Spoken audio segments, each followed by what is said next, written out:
सिंह साहब, मैं आपसे शुरुआत करना चाहता हूँ। ये जो अखिलेश यादव का बयान है, इसको आप किस नजर से देखते हैं? क्या आपको लगता है कि ये भी एक वोट को पोलराइज करने की कोशिश की गई है?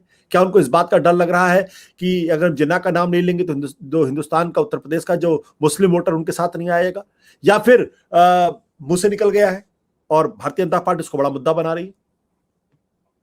नहीं, कोई अखिलेश यादव इतिहासवेत्ता के रूप में नहीं जाने जाते हैं। तो अगर उन्होंने कहा है तो डेलिबरेट है, जानबूझ के कहा है, इसमें कोई दो राय नहीं है। और एक बात और भी है कि अगर उन्होंने इस दौर में जिन्ना का नाम लिया है तो उनको जो करेस्पॉन्डिंग वोट का लॉस होने जा रहा है, वो ये दौर बदल गया है। अखिलेश यादव को ये समझना पड़ेगा कि ये दौर, इस पूरे तर्क के जो आपने अभी कहा है, दो कंपोनेंट हैं। एक तो इसका एथिकल लॉजिकल कंपोनेंट है और एक एम्पिरिकल है जो व्यावहारिक। व्यावहारिकता में उन्होंने बिल्कुल गलत कर दिया। ये दौर वैसा है नहीं कि आप जिन्ना को लाके अगर चाहें कि वोट मिल जाएगा तो जो करेस्पॉन्डिंग दूसरा वोट है वो आपके हाथ से जाता रहेगा। लिहाजा आप चिल्ला चिल्ला के ब्राह्मण वोट के लिए कह रहे हैं, आप राम का नाम ले रहे हैं, और वो सही है। ये दौर ऐसा है जिसमें कि आपको ये करना पड़ेगा, क्योंकि एक कंसोलिडेशन है जो 79% पॉपुलेशन का है। तो आप ये गलती ना करें जो आप 10 साल पहले करते थे। तो पहला तो ये है कि उन्होंने अगर डेलिबरेट किया है तो ये पॉलिटिकल इम्प्रूडेंट स्टेप है। अब इसका नैतिक पक्ष क्या है? क्या जिन्ना वाकई ऐसे हेट सिंबल, देखिए आइडियोलॉजिकल पार्टीज की एक प्रॉब्लम होती है कि उनके लिए कम्युनिकेशन इजी हो जाता है अगर वो हेट सिंबल्स या सिंबल्स ऑफ वर्च्यू इस तरह के क्रिएट करते हैं। पटेल को कोऑप्ट कर लें, पटेल उनके हो जाए और बड़ी भारी स्टैच्यू बना दे तो कहें कि साहब पटेल अपने हो गए हैं।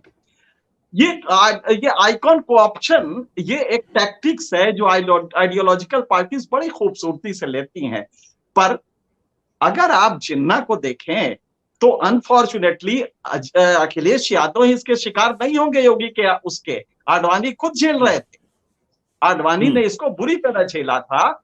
एक जुमला, एक उन्होंने कोट क्या कर दिया, और आप ताजुब करेंगे हम किस तरह के लोग हैं कि आडवाणी ने जब ये कहा और प्रेस कॉन्फ्रेंस, पहले तो वहां जाके लिखा इबारत में जिन्ना के मुजोलियम में, और वहां पे जब लिखा उन्होंने, उसके पहले कटास राज गए थे।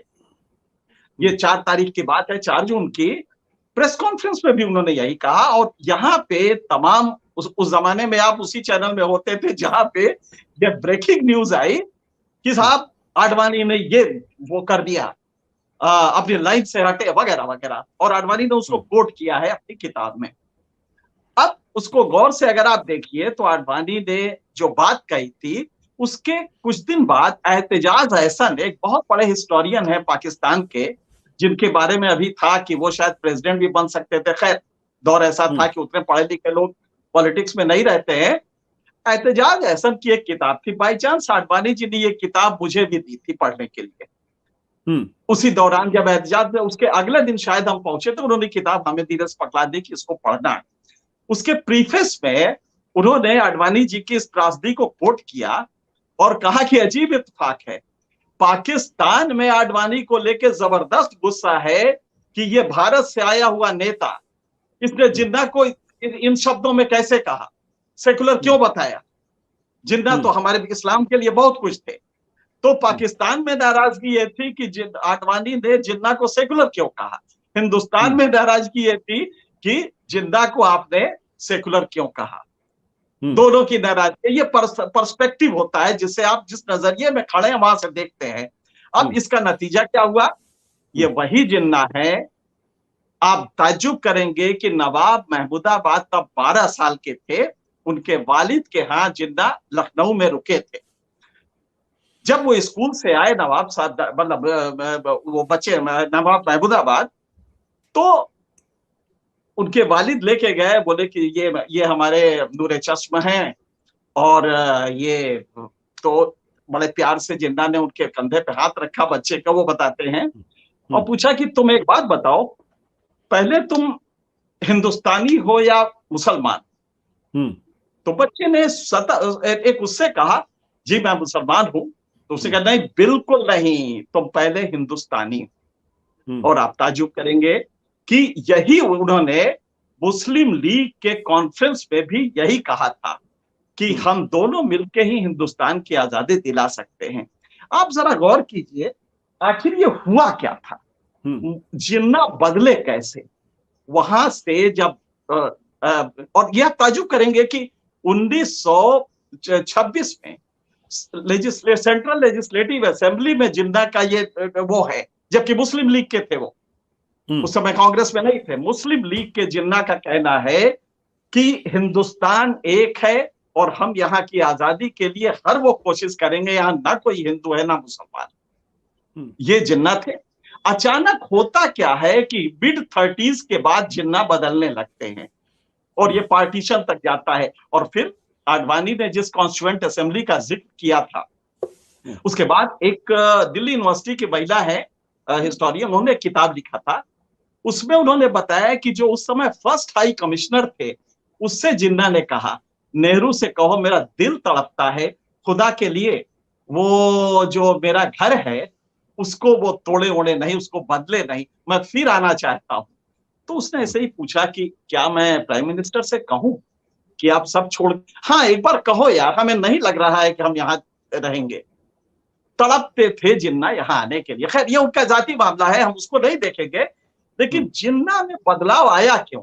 एक स्ट्रीम इधर से हिंदू एक्सट्रीमिस्ट की आती है, वीर सावरकर के उससे आती है, और ये दोनों काउंटर पोज होते हैं, एक दूसरे के सामने खड़े होते हैं। ये बिगाड़ा हम लोग इतिहास को पर्सपेक्टिव में समझते ही नहीं है। हुआ कैसे? ये नाइतफाकी सिर्फ आप मुस्लिम लीग को दोष दे दे, सिर्फ इससे काम नहीं चलेगा। आप जरा देखिए तो हिस्ट्री, उस समय क्या क्या आपने किया, कम से कम एक बार झांक के देखें। ये हॉस्टिलिटी बढ़ी कैसे? ये वही तो जिन्ना थे, ये वही जिन्ना थे। और जिन्ना ने कभी भी ये मुस्लिम स्टेट की बात, टू नेशन थ्योरी थी नहीं उनकी। आखिर ये बनी कैसे और उसके कल्प्रिट कौन है, कि कृपया जब उसको देखेंगे तब समझ में आएगा this was logical corollary of the developing antagonism between two societies, ये उसकी वजह से हुआ था। तो मैं समझता हूं कि हिस्ट्री को अनफॉर्चुनेटली हम सेलेक्टिव एप्रोप्रिएशन ऑफ फैक्ट्स करते हैं, अपने मतलब का ले लेते हैं, बाकी छोड़ देते हैं। ठीक है। और दूसरा ये होता है हिस्टोरिसिज्म एंड प्रेजेंटिज्म, हम बैकवर्ड प्रोजेक्शन ऑफ लॉजिक करते हैं और जिन्ना ने क्या कहा फला दिन, इतने को ले लेते हैं और इससे अपना पूरा स्ट्रक्चर बनाते हैं। तो मुझे लगता है कि हमें सही पर्सपेक्टिव में हिस्ट्री को देखना चाहिए। सत्य हिंदी का ऐप डाउनलोड करें गूगल प्ले स्टोर पर।